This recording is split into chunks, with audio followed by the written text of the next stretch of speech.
Chapter 7. The Scariest Season Just Got Hotter.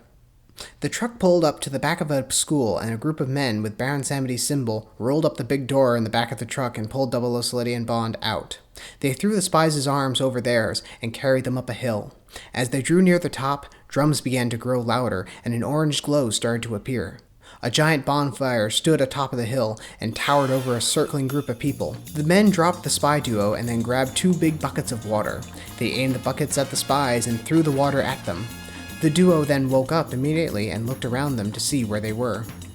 "Alright, this has gone far enough. I mean, look at my outfit," 00 said.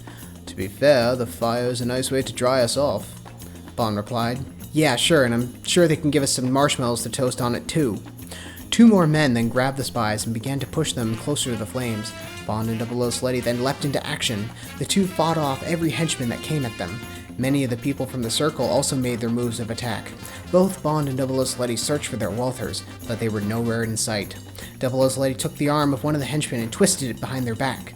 Bond took an approaching person and karate chopped one of their necks. There were 2 more buckets of water, and the duo picked them up and threw them at the bonfire, extinguishing it.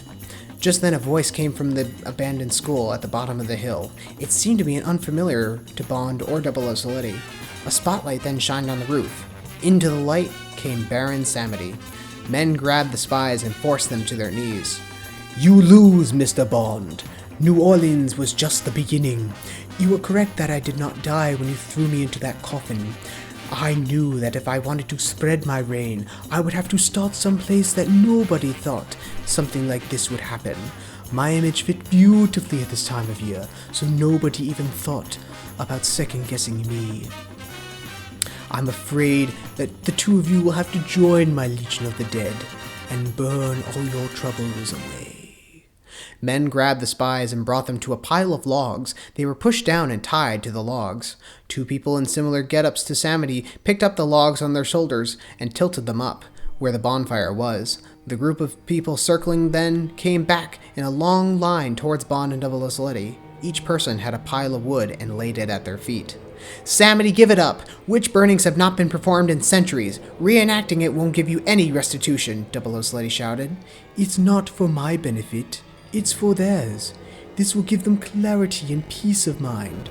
You see, the cards don't lie." Samity then lifted the card with Bond and 00 tied to posts around a fire. Once the line had finished, one person came carrying an oil can in the air and sprinkled it around the wood and danced around the posts. Finally, a 3rd post was erected behind the spies. A bright line then flashed on the side of the abandoned school, and Samity appeared on the screen. It showed his hands, and he placed the card he was holding down. The crowd cheered. He then picked up another card and flipped it up. It showed a picture of Melissa. He raised his arm, and Melissa appeared out of the crowd. They cheered again.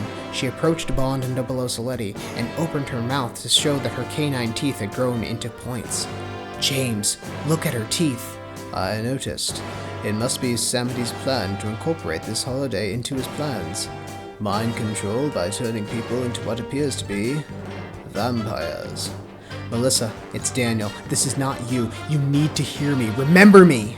Melissa got closer to 00's neck and was about to bite him until Samity called out once again, and the crowd looked up back at the screen. Samity flipped up another card and showed a golden throne and the word prophecy below it. The crowd then gave a surprised sound and looked off. The sound of a jazz band playing a funeral-sounding song began to play. Over top of the approaching band, a scared little girl sat on a throne, trying to look for a way to get off. "I knew it, but I don't believe it. Hannah! James, it's Hannah!" "Yes, I can see that. I thought it was going to be her." "Wait, what? You knew she might be involved? That's what Em pulled you aside about before we left, isn't it? How could you keep this from me? You know that the 2 of us had a thing."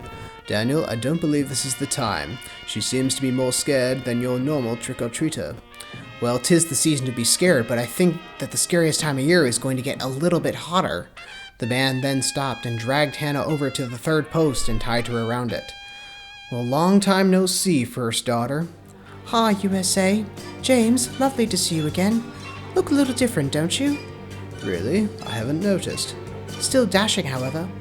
"I hate to be self-centered, but I believe the word you're looking for and should be using is hot." Melissa then grabbed a torch and lit the pile of wood, and the bonfire was reignited.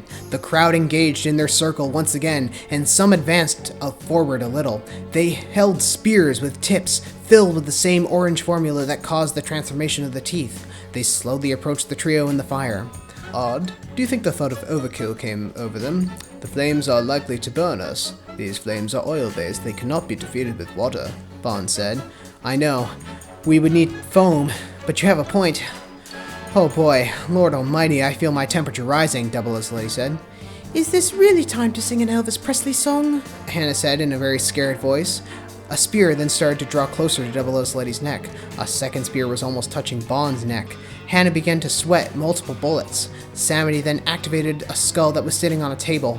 He mumbled into it, and on the other end, the man with the handlebar mustache monitored the fog formula being activated in multiple haunted houses throughout New Hampshire and the entire United States.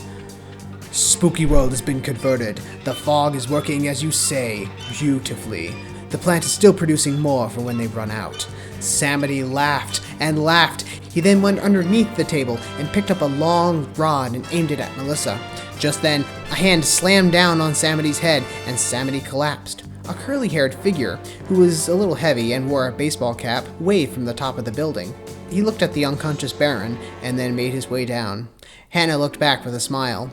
Another figure, who had slightly long black hair and was very thin, came into the crowd and dropped what appeared to be a smoke bomb. A light smoke covered the area, and much of the crowd started to disperse. Hey, what's going on? Who is it? Why don't you come over here and fight? Hey, yourself, hold the foam, why don't you? A third figure, who turned out to be the girl who tried to choke Double O's Lady, aimed a giant hose at the posts, and a foam substance shot out, putting the fire out. The kid who threw the smoke bomb then came over to Hannah and untied her. She smiled and blushed slightly. The girl who attacked Double O's Lady before reached behind her and pulled out what happened to be a giant machete and cut through the rope to free him and Bond. You? Why you? You never realize when someone could be on your side, do you? My name is Taylor. I work for Felix Leiter. I was assigned to keep an eye on the two of you, especially you. I didn't want to make any relations just in case my cover was blown. You all right? As a matter of fact, I am now. Oh, please, you're going to make me blush. Well, it must be that because there's no fire to make your face that red. Taylor then gasped and covered her cheeks with her hands. She then put them down and put them around Double O's Lady and hugged him. Double O's Lady raised an eyebrow. Bond then went over to Melissa, who had collapsed on the ground. He ran over and picked her up. Taylor and Double O's Lady went over and saw that she was unconscious.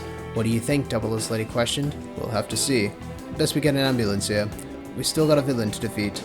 Double O's Lady agreed and asked Taylor to come along. He looked back to see the two boys who had appeared to knock Samity out and deliver the smoke bomb were now with Hannah, and she seemed to be happy to see them. Taylor, who are those boys? Oh, them? They were friends of Hannah and they wanted to help. They seem to be little geniuses. Not quite sure how they got here, though, and where they're exactly from. Huh. Well, stranger things have happened.